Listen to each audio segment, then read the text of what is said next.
कुटिया के बाहर आसन डालकर बैठकर भजन कर रहे थे और वो मृगी उस सरोवर में जल पी रही है। कहीं से सिंह के दहाड़ने की आवाज आई। भय की वजह से उसने उस शिशु को, उसके बच्चे को जन्म दिया। उसने सरोवर में छलांग लगा दी और जैसे ही सरोवर में छलांग लगाई, मृगी तो मरी गई, लेकिन सोचने से मृग के बच्चे को कौन पालेगा। आए थे क्या करने? राम राम करने, भगवान का भजन करने। कर क्या रहे? मृग का पालन कर रहे, पुत्रवत उसका पालन करते हैं, पुत्रवत। और वो मृगों के झुंड को देखकर उन्हीं मृगों के साथ मिलकर चला गया। मृग मृग कहते कहते, मृग मृग कहते कहते उन्होंने अपना शरीर छोड़ दिया। भरत जी महाराज अगले जन्म में मृग बने।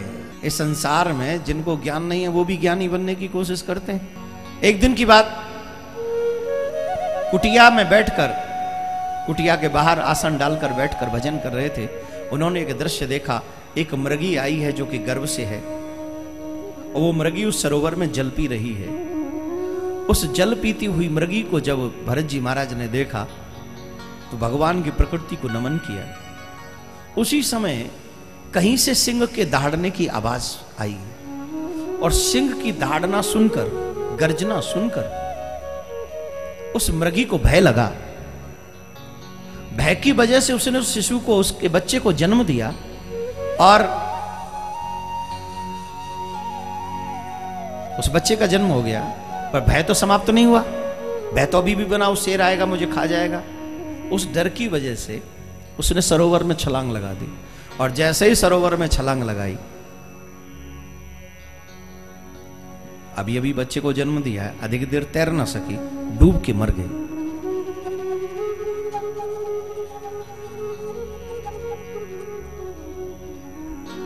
भरत जी महाराज ये दृश्य देख रहे हैं। मृगी तो मरी गई, लेकिन सोचने से मृग के बच्चे को कौन पालेगा। अब इस मृग के बच्चे का क्या होगा? तो भरत जी महाराज उस मृग के बच्चे को अपने यहां ले आए, उसका लालन पालन करने लगे। जैसे एक पुत्र का लालन पालन करते हैं, ठीक वैसे ही उस मृग के बच्चे का लालन पालन करने लगे। आए थे क्या करने? राम राम करने, भगवान का भजन करने। कर क्या रहे? मृग का पालन कर रहे। खुद नहीं खाते, मृग को खिलाते हैं। खुद जल नहीं पीते, उससे पहले मृग को पिलाते हैं। उठते जागते उसकी ध्यान रखते हैं, पुत्रवत उसका पालन करते हैं, पुत्रवत।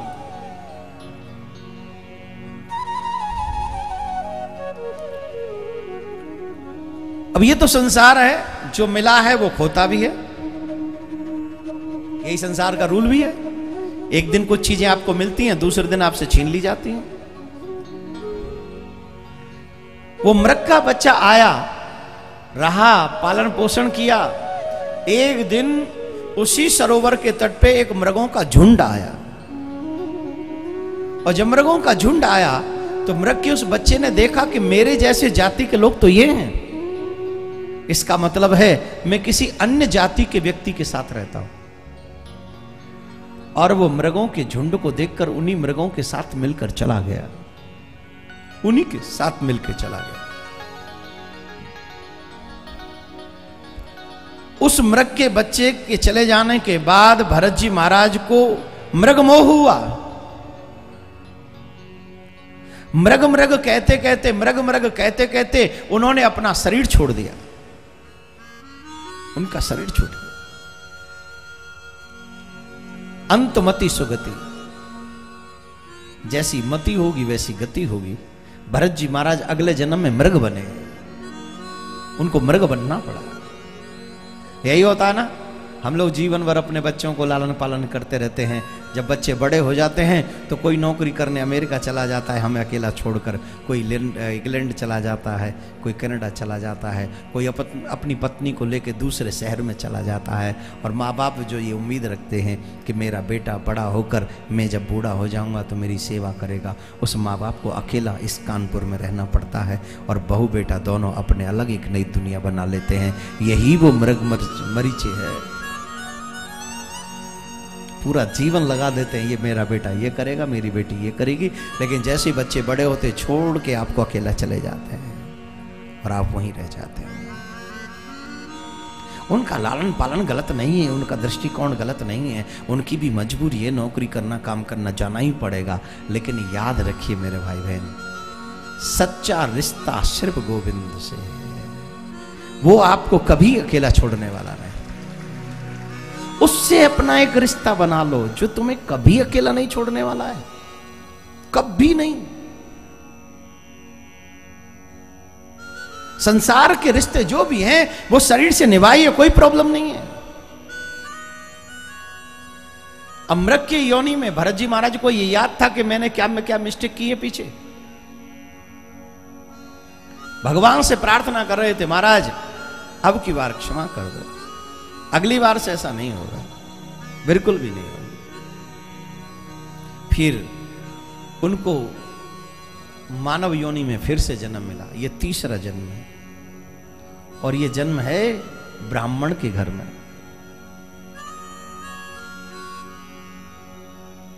और यहां इनका नाम भरत है। अब दुनिया में तो ये ज्ञान तो बहुत है, पर ये अपने ज्ञान का प्रदर्शन नहीं करते। इस संसार में जिनको ज्ञान नहीं है वो भी ज्ञानी बनने की कोशिश करते हैं, प्रदर्शन करते हैं। क्यों? ज्ञान का प्रदर्शन करना भी मुश्किल ही होता है ना।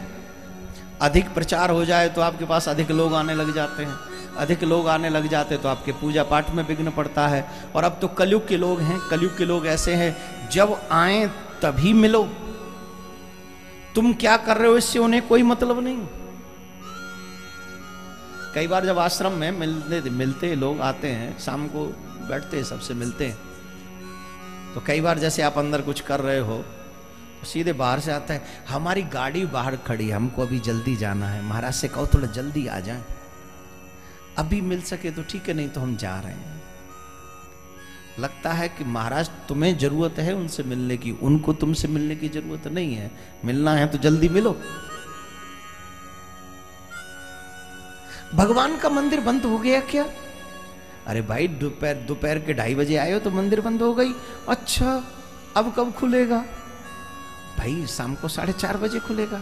ओहो अब 2.5 घंटे इंतजार करना पड़ेगा ना, आप पहले बोल देते। हम तो कहते भगवान से प्लीज आप वेट करो, कानपुर से एक भगत जी आ रहे हैं, वो आपके दर्शन करेंगे, उसके बाद आप विश्राम में जाइएगा। ऐसा होगा? बोलिए। हम जिसके पास जा रहे हैं उसके मुताबिक हमें समय चाहिए, वो हमारे मुताबिक नहीं होगा। अगर ईश्वर के पास जा रहे हो तो कम से कम ये सोच के जाओ कि मेरे ईश्वर के मुताबिक मेरा टाइम उनके लिए है। पर अधिक ज्ञान का प्रचार विचार या अधिक किसी व्यक्ति का प्रचार विचार निश्चित उसे माया में जकड़ लेता है, ईश्वर से डिस्टेंस होता है। इसलिए भरत जी महाराज ने सब कुछ जानते हुए भी अपने आप को अज्ञानी ही साबित किया सबके सामने, और इसीलिए लोगों ने उन्हें जड़ भरत कहा। ये तो जड़ है, इसे तो कुछ आता ही नहीं, उनका नाम ही पड़ गया जड़ भरत। माता पिता के जाने के बाद उनके भाइयों ने कहा ये जड़ है, ये कुछ नहीं कर सके, खेत पे जाओ और खेत पे जाके खेत की देखभाल करो, देखो कोई खेत में नुकसान पहुंचा है। अब खेत पे चले गए, bड़े खुश हो गए, दुनिया की मोह माया से थोड़ा दूर है, खेत पे कोई आता ही नहीं ज्यादा, तो वहीं रहते हैं खेत की देखभाल करने के लिए। एक राहगीर वहां से निकला तो उसने खेत की दशा देखी, खेत में तमाम चिड़िए चिरौटे लगे हुए हैं, खा रहे हैं। भरत जी से पूछा, जड़ भरत क्या कर रहे हो? बोले खेत की देखभाल कर रहे हैं। कैसी देखभाल कर रहे हो? देखो चिड़िया चुग गई तुम्हारा सारा खेत। अरे बोले साहब ये खेत हमारा नहीं है, तो ये राम जी का है। और चिड़िया भी जोर से बोलो, हमारा घर, हमारा बोल दिया ना, आ गए ना। घर किसका है? दुकान किसकी है? गाड़ी किसकी है? बच्चे किसके हैं? पर्स किसका है? चेन किसकी है? मोबाइल किसका है?